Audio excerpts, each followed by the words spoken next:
જય દશામાં આવતીકાલથી જ દશામાના 10 દાડા ચાલુ થાય છે। તમે બધા લોકો જાણતા હશે કે ગુજરાતની અંદર પરંપરા ચાલતી આવે છે, જેમની અંદર બહેનો દશામાના 10 દાડા શ્રદ્ધાથી પ્રાર્થના કરે, દશામાની સેવા કરે અને ઘરે 10 દિવસ આંધળી લાવીને ભાઈ સાંજ સવાર આરતી કરે અને ત્યારબાદ 10 દિવસ ભૂખ્યા રહે અને દશામાના જપ જપે।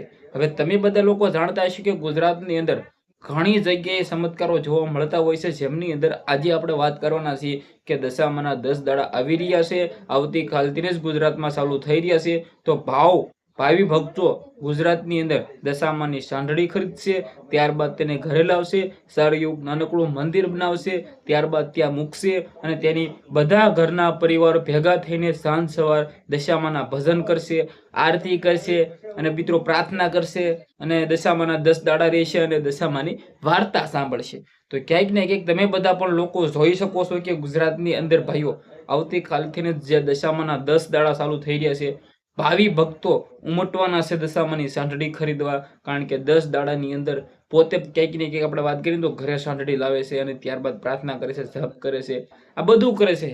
પરંતુ મારે છેલ્લે એ પણ એવું કહેવાનું કે ઘણા બધા આપણા ગુજરાતમાં ચમત્કારો પણ જોવા મળતા હોય છે, જેમની અંદર ઘણા બધા અંધશ્રદ્ધાની અંદર પણ ફેલાવતા હોય છે ભાઈઓ। દશામાની તમે પ્રાર્થના કરો, પરંતુ ઘણા બધા એવા કહેતા હોય છે કે ભાઈ દશામાના ભાઈ એમ કીધું હાથમાંથી કંકુ ખરીદ્યું છે, ભાઈ દૂધ પીવે છે સાંઢળી, આવા અનેકો ભાઈ ચમત્કારો જેમની અંદર અંધશ્રદ્ધા આપણે કહી શકાય। પરંતુ આપણે શ્રદ્ધાથી ભાઈ દશામાની આરતી કરવાની, દશામાને યાદ કરવાના, દશામાની પ્રાર્થના કરવાની, આપણે ખોટી રીતે અંધશ્રદ્ધામાં પડવાનું નહીં।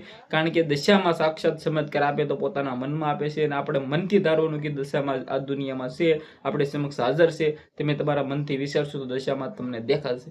અને ક્યાંક ને ક્યાંક મિત્રો વાત કીધું તો દશામાના 10 દાડા આવે અને સાંઢળી ભાઈ 10 દાડા આપણે રાખીએ અને પછી છેલ્લે 11મા દિવસે આપણે પધારવા જઈએ પાણીમાં અને ભાઈ પાણીમાં પધારવા ન જાય અને આમનામ તેમ ફેંકી દે। ભાઈ ઘણા બધા વિડીયો જોઈએ છે એમની અંદર ભાઈઓ શું મારે કેવું આમનામ ફેંકી દે છે। તો ક્યાંક ને ક્યાંક મારું કેવું છે કે દશામાના 10 દાડા આવે છે, ભાવિ ભક્તો પ્રાર્થના કરજો। જય દશામાં।